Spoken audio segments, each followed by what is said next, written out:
नमस्कार। राजकीय औद्योगिक प्रशिक्षण संस्थान के व्यवसाय मशीनिस्ट ग्राइंडर के विषय सैद्धांतिक में आज हम ग्राइंडिंग का परिचय के बारे में प्रशिक्षण प्रदान करेंगे। सर्वाधिक पुराना मशीनी प्रोसेस एब्रेसिव शेपिंग है। पाषाणकालीन युग में ये प्रचलन में आया था। पाषाणकालीन युग यानी कि जो एक पूरा काल था जिस समय हम लोग पत्थर के औजारों का इस्तेमाल करते थे शिकार करने के लिए। उसी समय से हम लोग एब्रेसिव शेपिंग की बात करते हैं। एब्रेसिव उसी समय जो है हमारे प्रचलन में आ गया था और उस एब्रेसिव से हम लोग पत्थरों की शार्पनिंग करते थे। पत्थरों को शार्प करके अपनी आवश्यकता अनुसार हम लोग हथियार वगैरह बनाते थे या पत्थरों की रिक्वायरमेंट के हिसाब से जैसी रिक्वायरमेंट थी वैसे हम लोग उसको शेप देते थे। ग्राइंडिंग एक्चुअली एक कटिंग प्रोसेस है, एक मेटल कटिंग ऑपरेशन है जिसमें एब्रेसिव ग्राइंडिंग व्हील जो कि घूमता हुआ कटिंग टूल की तरह कार्य करता है। और मेनली ज़्यादातर हम लोग ग्राइंडिंग को एक फिनिश ऑपरेशन के रूप में प्रयोग करते हैं। जब हमें किसी जॉब में फिनिशिंग की ज़रूरत होती है तो हम लोग ग्राइंडिंग का इस्तेमाल करते हैं। ग्राइंडिंग का इस्तेमाल सबसे पहले टूल्स के लिए किया गया था।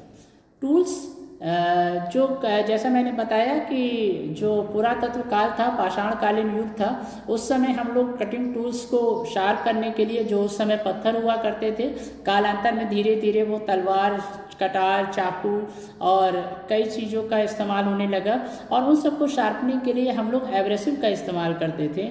तो ग्राइंडिंग का जो सबसे पहला इस्तेमाल हम लोग ने किया वो टूल्स के लिए किया था। ग्राइंडिंग व्हील एक मल्टी पॉइंट कटिंग टूल है। मल्टी पॉइंट कटाई टूल या कटिंग टूल का मतलब क्या हुआ? ऐसे टूल जिसमें एक कटिंग पॉइंट हो, जैसे कि चाकू में हमारे पास एक धार होती है, लेकिन अगर हम कैंची की बात करें तो हमारे पास दो धार होती है। उसी तरह जैसे हमारे पास लेथ का टूल है वो सिंगल पॉइंट कटिंग टूल है, और जब हम मिलिंग टूल की बात करते हैं तो मिलिंग कटर हमारा मल्टी पॉइंट कटिंग टूल होता है। अब बात आती है कि ग्राइंडिंग की ज़रूरत हमें क्यों पड़ती है।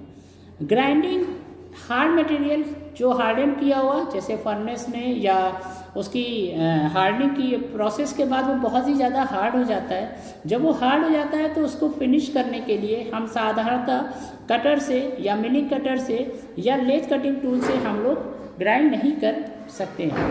तो उसके लिए हमें एब्रेसिव व्हील की ज़रूरत होती है, ग्राइंडिंग व्हील की ज़रूरत होती है। उस हार्ड मटेरियल को ग्राइंड करने के लिए सबसे किफ़ायती तरीका, सबसे इकोनॉमिकल प्रोसेस ग्राइंडिंग होता है। हमने जैसा पहले भी बताया कि साधारणतः सरफेस फिनिशिंग के लिए हम लोग ग्राइंडिंग का इस्तेमाल करते हैं और इसकी सरफेस फिनिश N4 तक होती है जो कि बेरिंग सरफेस के लिए अनुकूल होती है। बेरिंग सरफेस यानी कि कितना स्मूथ होता है N4 तक, उस तरह की फिनिशिंग जो है हम ग्राइंडिंग प्रोसेस से कर सकते हैं। तीसरी जो सबसे इम्पॉर्टेंट बात है कि ग्राइंडिंग ऑपरेशन में हम जॉब पर मिनिमाइज प्रेशर, जो सरफेस प्रेशर होता है वो जॉब पे सबसे कम होता है, जो कि हल्के लाइट वर्क के लिए बहुत ही उम्दा टेक्निक है या बहुत ही बेहतरीन टेक्निक है, क्योंकि हमारा जो प्रेशर है वो ग्राइंडिंग व्हील बहुत ही लाइट प्रेशर पे किसी भी ग्राइंडिंग सरफेस को ग्राइंड करता है, जिसमें हमारे सरफेस पे या वर्कपीस पे प्रेशर नहीं आता है। ग्राइंडिंग ऑपरेशन कितने प्रकार के होते हैं? साधारणतः मुख्यतः ग्राइंडिंग के 4 ऑपरेशंस होते हैं: external cylindrical grinding, internal grinding, surface grinding और form grinding. External cylindrical grinding, इसमें किसी भी सिलेंड्रिकल पार्ट के या सिलेंड्रिकल जॉब के बाहरी बाह्य सतह को ग्राइंड किया जाता है तो उसको हम एक्सटर्नल सिलेंड्रिकल ग्राइंडिंग कहते हैं। और जब हम इंटरनल पार्ट्स को, किसी सिलेंड्रिकल का इंटरनल पार्ट जब ग्राइंड करते हैं तो हम उसको इंटरनल ग्राइंडिंग मशीन कहते हैं, इंटरनल ग्राइंडिंग मशीन में करते हैं। और जो ये प्रोसेस अपनाया जाता है इंटरनल पार्ट को ग्राइंड करने का या बोर को ग्राइंड करने का, उसे हम इंटरनल ग्राइंडिंग ऑपरेशन कहते हैं। तीसरा आता है जो कि साधारणतः बहुत ज़्यादा इस्तेमाल में आता है, जो हमारे स्क्वायर फ्लैट जॉब हैं उनको ग्राइंड करने के लिए हम लोग सरफेस ग्राइंडिंग करते हैं। सरफेस ग्राइंडिंग किसी भी फ्लैट जॉब को या किसी भी जॉब को सरफेस पे ग्राइंड करने के लिए सरफेस ग्राइंडिंग करते हैं, जो कि सरफेस ग्राइंडिंग मशीन में ये क्रिया की जाती है। अब हमारा सबसे इम्पोर्टेंट या सबसे लास्ट में कह सकते हैं एक प्रकार आता है फॉर्म ग्राइंडिंग। फॉर्म ग्राइंडिंग क्या होता है, जैसे कि नाम से स्पष्ट है फॉर्म, यानी कि किसी ग्राइंडिंग किए जाने वाले जॉब की ग्राइंडिंग किए जाने वाले वर्कपीस की तरह हम अपने ग्राइंडिंग व्हील को ड्रेस कर लेते हैं। अकॉर्डिंग टू जॉब हम अपने ग्राइंडिंग व्हील को ड्रेस करके जॉब के अनुसार बनाते हैं और उस जॉब के अनुसार बनाने के बाद उस स्पेसिफाइड जॉब को उस ग्राइंडिंग व्हील से ग्राइंड करते हैं, उसको हम फॉर्म ग्राइंडिंग कहते हैं। एक्सटर्नल स्टैंडिंग ग्राइंडिंग में मेनली जो होता है वो सिलेंड्रिकल जॉब भी रोटेशन में होता है, अपने एक्सिस में घूमता है, हमारा ग्राइंडिंग व्हील भी घूमता है और उसकी जो जॉब की लेंथ होती है उसके आधार पर हम लॉन्गिट्यूडनल मूवमेंट या बेड का मूवमेंट देके जॉब को ग्राइंडिंग व्हील से टच कराकर ग्राइंड करते हैं। इस प्रक्रिया में हमारे ग्राइंडिंग व्हील और वर्कपीस दोनों ही रोटेशंस में होते हैं। इंटरनल सिलेंड्रिकल ग्राइंडिंग में जैसा मैंने बताया कि सिलेंड्रिकल जॉब के इंटरनल भाग को ग्राइंड करते हैं और इंटरनल भाग को ग्राइंड करने वाला जो ग्राइंडिंग व्हील होता है वो हमारे जॉब के डायमीटर से या व्यास से कम होता है, अदरवाइज हमारा ग्राइंडिंग व्हील जॉब को ग्राइंड नहीं कर पाएगा। तो हमारा जो ग्राइंडिंग व्हील इंटरनल ग्राइंडिंग के लिए होता है वो हमारे वर्कपीस के बोर डायमीटर से हमेशा छोटा होता है। इसमें भी हमारा जॉब, वर्कपीस, जॉब और बेड का मूवमेंट हमें देना होता है, लॉन्गिट्यूडनल मूवमेंट हमें देना होता है। Surface grinding machine, surface grinding machine एक प्रेसिजन ग्राइंडिंग मशीन में किया जाने वाला ऑपरेशन है। इसमें हम फ्लैट या प्लेन सरफेस को फिनिश करते हैं। इसमें हम वर्कपीस की स्पीड को कांस्टेंट रखते हैं, एक समान रखते हैं। जहाँ पे हमारा वर्कपीस किसी मशीन वाइज या मैग्नेटिक चक में क्लैंप होता है या एंगल प्लेट में क्लैंप होता है और वर्कपीस का मूवमेंट हमारा 0 होता है, बट हमारे लॉन्ग बेड का मूवमेंट लॉन्गिट्यूडनल मूवमेंट होता है। यहाँ पे ग्राइंडिंग व्हील का मूवमेंट होता है और हमारे वर्कपीस के बेड का मूवमेंट होता है। ये हमारा सरफेस ग्राइंडिंग में होता है। अब हम बात करते हैं फॉर्म ग्राइंडिंग की। फॉर्म ग्राइंडिंग क्या होता है, जैसा कि मैंने पहले बताया और चित्र में आप देख सकते हैं कि हमारे फॉर्म ग्राइंडिंग में हमने ग्राइंडिंग व्हील को अपने जॉब के वर्कपीस के अकॉर्डिंग हमने ड्रेस किया है और उस ग्राइंडिंग व्हील के शेप के अनुसार या उस ड्रेस्ड ग्राइंडिंग व्हील से हम अपने जॉब की सरफेस को फिनिश करते हैं। इस प्रक्रिया में ज़्यादातर हम लोग गियर के टीथ, थ्रेड्स आदि को ग्राइंड करते हैं।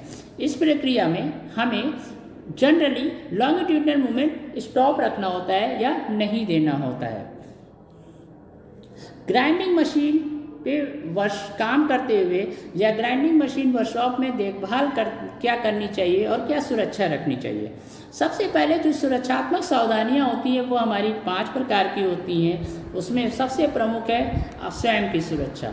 अगर हम किसी ग्राइंडिंग मशीन पे काम करते हैं या किसी मशीन शॉप में काम करते हैं तो हमें अपने स्वयं की सुरक्षा के बारे में अवेयर होना चाहिए, जानकारी होनी चाहिए। हमें ग्राइंडिंग सेफ्टी शूज़ पहनने चाहिए, गॉगल्स पहनने चाहिए, जो हमारे पीपीई इक्विपमेंट्स हैं उनका इस्तेमाल करना चाहिए। फिर आती है औजारों की सुरक्षा, टूल सेफ्टी। हमारे जो औजार हैं, जो टूल्स हैं, उनका इस्तेमाल करने के तरीके और उसकी सेफ्टी के बारे में भी हमें अवेयर होना चाहिए। कैसे हमें माइक्रोमीटर यूज़ करना है, कैसे स्पैनर यूज़ करना है, कैसे वर्नियर यूज़ करना है, मेजरिंग टूल्स कौन से हैं, चेकिंग टूल्स कौन से हैं और उनके रखरखाव के बारे में उचित जानकारी होनी चाहिए। फिर हम आते हैं मशीन की सुरक्षा के बारे में। मशीन की सुरक्षा, मशीन सेफ्टी। मशीन की सुरक्षा के बारे में हम ये कह सकते हैं कि जिस मशीन पे हम ग्राइंडिंग बना रहे हैं, ग्राइंडिंग कर रहे हैं और उस मशीन की सुरक्षा के बारे में हमें पता होना चाहिए कि उस मशीन को स्टॉप कैसे किया जाएगा। उस मशीन के बारे में चलाने से पहले हमें ये पता होना चाहिए कि वो मशीन कैसे चलती है, उस मशीन का क्या प्रोसेस है और उस मशीन की सुरक्षा का भी हमें ख्याल रखना चाहिए। फिर आती है इलेक्ट्रिकल सेफ्टी। इलेक्ट्रिकल सेफ्टी विद्युत संबंधी जानकारी। उस मशीन को जहाँ पे इलेक्ट्रिकल पॉइंट से जोड़ा गया है हमें ये पता होना चाहिए कि अगर कोई प्रॉब्लम होती है तो हमें ऑफ कहाँ से करना है। हमारे जो इलेक्ट्रिकल प्रॉब्लम्स हैं उनको थोड़ा बहुत फ्यूज़ के आधार पर या मेन स्विच के बारे में हमें सारी जानकारी होनी चाहिए। और अगर इलेक्ट्रिकल फायर होती है या किसी जगह से शॉर्ट सर्किट होता है तो हमें क्या करना है, इसके बारे में हमें जानकारी होनी चाहिए। फिर हम आते हैं सामान्य सुरक्षा या जनरल सेफ्टी। जनरल सेफ्टी ऐसी सेफ्टी जो वर्कशॉप पे या वर्क फ्लोर पे जहाँ पे हम काम कर रहे हैं वहाँ पे ऐसा ना हो ऑयल गिरा हो, आप अपनी मशीन पे काम कर रहे हैं, कोई दूसरा सहकर्मी आपके साथ आ रहा है और वो ऑयल में फिसल के आपके ऊपर गिर सकता है, या आप खुद भी मशीन के ऊपर फिसल के गिर सकते हैं। तो ये जो सामान्य सुरक्षा है, ये मशीन वर्कशॉप में सामान्य सुरक्षा का भी ख्याल रखना पड़ता है और उसी के आधार पर हम लोग ये काम करते हैं। फिर हम आते हैं, हमने ये जो आपको बताया ये हमने निमी बुक ऑफ मशीनिस्ट ग्राइंडर से, इंसाइक्लोपीडिया और वेब से, इंटरनेट से, वेब मीडिया से हमने सारी चीज़ें आपकी ली हुई हैं। अब आज मैंने आपको बताया कि ग्राइंडिंग क्या है, ग्राइंडिंग क्या क्या होती है, क्या क्या प्रोसेस होते हैं, कैसे होती है, कितने प्रकार की हो सकती है, उनकी सुरक्षा के बारे में आज मैंने ये प्रशिक्षण आपको प्रदान किया है। आशा है आपको यह प्रशिक्षण भविष्य हेतु बेहद मददगार होगा। नमस्कार। राजकीय औद्योगिक प्रशिक्षण संस्थान के व्यवसाय मशीनिस्ट ग्राइंडर के विषय सैद्धांतिक में आज हम ग्राइंडिंग का परिचय के बारे में प्रशिक्षण प्रदान करेंगे। सर्वाधिक पुराना मशीनिंग प्रोसेस एब्रेसिव शेपिंग है। पाषाणकालीन युग में ये प्रचलन में आया था। पाषाणकालीन युग यानी कि जो एक पुरा काल था जिस समय हम लोग पत्थर के औजारों का इस्तेमाल करते थे शिकार करने के लिए, उसी समय से हम लोग एब्रेसिव शेपिंग की बात करते हैं। एब्रेसिव उसी समय जो है हमारे प्रचलन में आ गया था और उस एब्रेसिव से हम लोग पत्थरों की शार्पनिंग करते थे। पत्थरों को शार्प करके अपनी आवश्यकता अनुसार हम लोग हथियार वगैरह बनाते थे, या पत्थरों की रिक्वायरमेंट के हिसाब से जैसी रिक्वायरमेंट थी वैसे हम लोग उसको शेप देते थे।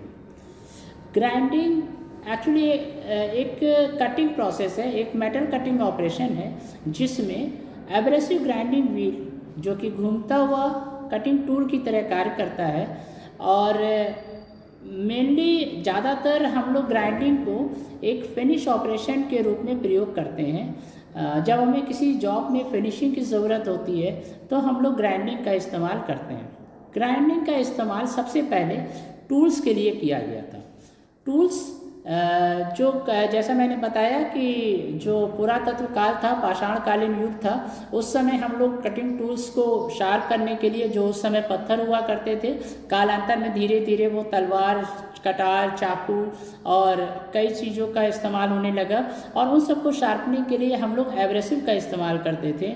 तो ग्राइंडिंग का जो सबसे पहला इस्तेमाल हम लोग ने किया वो टूल्स के लिए किया था। ग्राइंडिंग व्हील एक मल्टी पॉइंट कटिंग टूल है। मल्टी पॉइंट कटाई टूल या कटिंग टूल का मतलब क्या हुआ? ऐसे टूल जिसमें एक कटिंग पॉइंट हो, जैसे कि चाकू में हमारे पास एक धार होती है, लेकिन अगर हम कैंची की बात करें तो हमारे पास दो धार होती है। उसी तरह जैसे हमारे पास लेथ का टूल है वो सिंगल पॉइंट कटिंग टूल है, और जब हम मिलिंग टूल की बात करते हैं तो मिलिंग कटर हमारा मल्टी पॉइंट कटिंग टूल होता है। अब बात आती है कि ग्राइंडिंग की ज़रूरत हमें क्यों पड़ती है। ग्राइंडिंग हार्ड मटेरियल जो हार्डन किया हुआ, जैसे फर्नेस में या उसकी हार्डनिंग की प्रोसेस के बाद वो बहुत ही ज़्यादा हार्ड हो जाता है। जब वो हार्ड हो जाता है तो उसको फिनिश करने के लिए हम साधारणतः कटर से या मिलिंग कटर से या लेथ कटिंग टूल से हम लोग ग्राइंड नहीं कर सकते हैं। तो उसके लिए हमें एब्रेसिव व्हील की ज़रूरत होती है, ग्राइंडिंग व्हील की ज़रूरत होती है। उस हार्ड मटेरियल को ग्राइंड करने के लिए सबसे किफ़ायती तरीका, सबसे इकोनॉमिकल प्रोसेस ग्राइंडिंग होता है। हमने जैसा पहले भी बताया कि साधारणतः सरफेस फिनिशिंग के लिए हम लोग ग्राइंडिंग का इस्तेमाल करते हैं, और इसकी सरफेस फिनिश N4 तक होती है, जो कि बेरिंग सरफेस के लिए अनुकूल होती है। बेरिंग सरफेस यानी कि कितना स्मूथ होता है N4 तक, उस तरह की फिनिशिंग जो है हम ग्राइंडिंग प्रोसेस से कर सकते हैं। तीसरी जो सबसे इम्पॉर्टेंट बात है कि ग्राइंडिंग ऑपरेशन में हम जॉब पर मिनिमाइज प्रेशर, जो सरफेस प्रेशर होता है वो जॉब पे सबसे कम होता है, जो कि हल्के लाइट वर्क के लिए बहुत ही उम्दा टेक्निक है या बहुत ही बेहतरीन टेक्निक है, क्योंकि हमारा जो प्रेशर है वो ग्राइंडिंग व्हील बहुत ही लाइट प्रेशर पे किसी भी ग्राइंडिंग सरफेस को ग्राइंड करता है, जिसमें हमारे सरफेस पे या वर्कपीस पे प्रेशर नहीं आता है। ग्राइंडिंग ऑपरेशन कितने प्रकार के होते हैं? साधारणतः मुख्यतः ग्राइंडिंग के 4 ऑपरेशंस होते हैं: external cylindrical grinding, internal grinding, surface grinding और form grinding. External cylindrical grinding, इसमें किसी भी सिलेंड्रिकल पार्ट के या सिलेंड्रिकल जॉब के बाहरी बाह्य सतह को ग्राइंड किया जाता है तो उसको हम एक्सटर्नल सिलेंड्रिकल ग्राइंडिंग कहते हैं। और जब हम इंटरनल पार्ट्स को, किसी सिलेंड्रिकल का इंटरनल पार्ट जब ग्राइंड करते हैं तो हम उसको इंटरनल ग्राइंडिंग मशीन कहते हैं, इंटरनल ग्राइंडिंग मशीन में करते हैं। और जो ये प्रोसेस अपनाया जाता है इंटरनल पार्ट को ग्राइंड करने का या बोर को ग्राइंड करने का, उसे हम इंटरनल ग्राइंडिंग ऑपरेशन कहते हैं। तीसरा आता है जो कि साधारणतः बहुत ज़्यादा इस्तेमाल में आता है, जो हमारे स्क्वायर फ्लैट जॉब हैं उनको ग्राइंड करने के लिए हम लोग सरफेस ग्राइंडिंग करते हैं। सरफेस ग्राइंडिंग किसी भी फ्लैट जॉब को या किसी भी जॉब को सरफेस पे ग्राइंड करने के लिए सरफेस ग्राइंडिंग करते हैं, जो कि सरफेस ग्राइंडिंग मशीन में ये क्रिया की जाती है। अब हमारा सबसे इम्पॉर्टेंट या सबसे लास्ट में कह सकते हैं एक प्रकार आता है फॉर्म ग्राइंडिंग। फॉर्म ग्राइंडिंग क्या होता है? जैसे कि नाम से स्पष्ट है, फॉर्म यानी कि किसी ग्राइंडिंग किए जाने वाले जॉब की ग्राइंडिंग किए जाने वाले वर्कपीस की तरह हम अपने ग्राइंडिंग व्हील को ड्रेस कर लेते हैं। अकॉर्डिंग टू जॉब हम अपने ग्राइंडिंग व्हील को ड्रेस करके जॉब के अनुसार बनाते हैं और उस जॉब के अनुसार बनाने के बाद उस स्पेसिफाइड जॉब को उस ग्राइंडिंग व्हील से ग्राइंड करते हैं, उसको हम फॉर्म ग्राइंडिंग कहते हैं। एक्सटर्नल सिलेंड्रिकल ग्राइंडिंग में मेनली जो होता है वो सिलेंड्रिकल जॉब भी रोटेशन में होता है, अपने एक्सिस में घूमता है, हमारा ग्राइंडिंग व्हील भी घूमता है और उसकी जो जॉब की लेंथ होती है उसके आधार पर हम लॉन्गिट्यूडनल मूवमेंट या बेड का मूवमेंट देके जॉब को ग्राइंडिंग व्हील से टच कराकर ग्राइंड करते हैं। इस प्रक्रिया में हमारे ग्राइंडिंग व्हील और वर्कपीस दोनों ही रोटेशंस में होते हैं। इंटरनल सिलेंड्रिकल ग्राइंडिंग में जैसा मैंने बताया कि सिलेंड्रिकल जॉब के इंटरनल भाग को ग्राइंड करते हैं और इंटरनल भाग को ग्राइंड करने वाला जो ग्राइंडिंग व्हील होता है वो हमारे जॉब के डायमीटर से या व्यास से कम होता है, अदरवाइज हमारा ग्राइंडिंग व्हील जॉब को ग्राइंड नहीं कर पाएगा। तो हमारा जो ग्राइंडिंग व्हील इंटरनल ग्राइंडिंग के लिए होता है वो हमारे वर्कपीस के बोर डायमीटर से हमेशा छोटा होता है। इसमें भी हमारा जॉब, वर्कपीस, जॉब और बेड का मूवमेंट हमें देना होता है, लॉन्गिट्यूडनल मूवमेंट हमें देना होता है। Surface grinding machine, surface grinding machine एक प्रेसिजन ग्राइंडिंग मशीन में किया जाने वाला ऑपरेशन है। इसमें हम फ्लैट या प्लेन सरफेस को फिनिश करते हैं। इसमें हम वर्कपीस की स्पीड को कांस्टेंट रखते हैं, एक समान रखते हैं। जहाँ पे हमारा वर्कपीस किसी मशीन वाइज या मैग्नेटिक चक में क्लैंप होता है या एंगल प्लेट में क्लैंप होता है और वर्कपीस का मूवमेंट हमारा 0 होता है, बट हमारे लॉन्ग बेड का मूवमेंट लॉन्गिट्यूडनल मूवमेंट होता है। यहाँ पे ग्राइंडिंग व्हील का मूवमेंट होता है और हमारे वर्कपीस के बेड का मूवमेंट होता है। ये हमारा सरफेस ग्राइंडिंग में होता है। अब हम बात करते हैं फॉर्म ग्राइंडिंग की। फॉर्म ग्राइंडिंग क्या होता है? जैसा कि मैंने पहले बताया और चित्र में आप देख सकते हैं कि हमारे फॉर्म ग्राइंडिंग में हमने ग्राइंडिंग व्हील को अपने जॉब के वर्कपीस के अकॉर्डिंग हमने ड्रेस किया है और उस ग्राइंडिंग व्हील के शेप के अनुसार या उस ड्रेस्ड ग्राइंडिंग व्हील से हम अपने जॉब की सरफेस को फिनिश करते हैं। इस प्रक्रिया में ज़्यादातर हम लोग गियर के टीथ, थ्रेड्स आदि को ग्राइंड करते हैं। इस प्रक्रिया में हमें जनरली लॉन्गिट्यूडनल मूवमेंट स्टॉप रखना होता है या नहीं देना होता है। ग्राइंडिंग मशीन पे काम करते हुए या ग्राइंडिंग मशीन वर्कशॉप में देखभाल क्या करनी चाहिए और क्या सुरक्षा रखनी चाहिए? सबसे पहले जो सुरक्षात्मक सावधानियां होती हैं वो हमारी 5 प्रकार की होती हैं। उसमें सबसे प्रमुख है स्वयं की सुरक्षा। अगर हम किसी ग्राइंडिंग मशीन पे काम करते हैं या किसी मशीन शॉप में काम करते हैं तो हमें अपनी स्वयं की सुरक्षा के बारे में अवेयर होना चाहिए, जानकारी होनी चाहिए। हमें ग्राइंडिंग सेफ्टी शूज़ पहनने चाहिए, गॉगल्स पहनने चाहिए, जो हमारे पीपीई इक्विपमेंट्स हैं उनका इस्तेमाल करना चाहिए। फिर आती है औजारों की सुरक्षा, टूल सेफ्टी।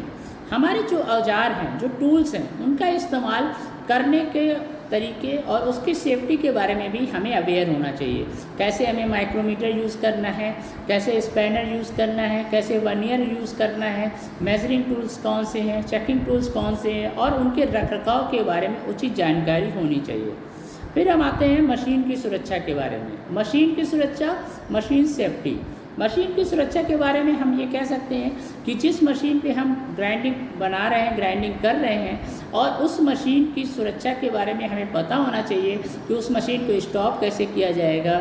उस मशीन के बारे में चलाने से पहले हमें ये पता होना चाहिए कि वो मशीन कैसे चलती है, उस मशीन का क्या प्रोसेस है, और उस मशीन की सुरक्षा का भी हमें ख्याल रखना चाहिए। फिर आती है इलेक्ट्रिकल सेफ्टी। इलेक्ट्रिकल सेफ्टी, विद्युत संबंधी जानकारी।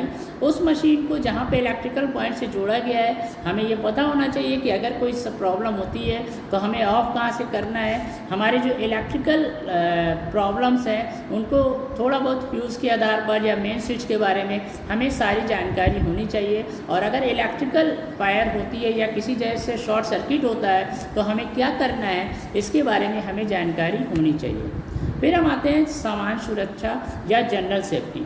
जनरल सेफ्टी ऐसी सेफ्टी जो वर्कशॉप पे या वर्क फ्लोर पे जहाँ पे हम काम कर रहे हैं वहाँ पे ऐसा ना हो ऑयल गिरा हो। आप अपनी मशीन पे काम कर रहे हैं, कोई दूसरा सहकर्मी आपके साथ आ रहा है और वो ऑयल में फिसल के आपके ऊपर गिर सकता है, या आप खुद भी मशीन के ऊपर फिसल के गिर सकते हैं। तो ये जो सामान सुरक्षा है, ये मशीन वर्कशॉप में सामान सुरक्षा का भी ख्याल रखना पड़ता है और उसी के आधार पर हम लोग ये काम करते हैं। फिर हम आते हैं, हमने ये जो आपको बताया, ये हमने निमी बुक ऑफ मशीनिस्ट ग्राइंडर से, इंसाइक्लोपीडिया और वेब से, इंटरनेट से, वेब मीडिया से हमने सारी चीज़ें आपकी ली हुई हैं। अब आज मैंने आपको बताया कि ग्राइंडिंग क्या है, ग्राइंडिंग क्या क्या होती है, क्या क्या प्रोसेस होते हैं, कैसे होती है, कितने प्रकार की हो सकती है, उनकी सुरक्षा के बारे में आज मैंने ये प्रशिक्षण आपको प्रदान किया है। आशा है आपको यह प्रशिक्षण भविष्य हेतु बेहद मददगार होगा।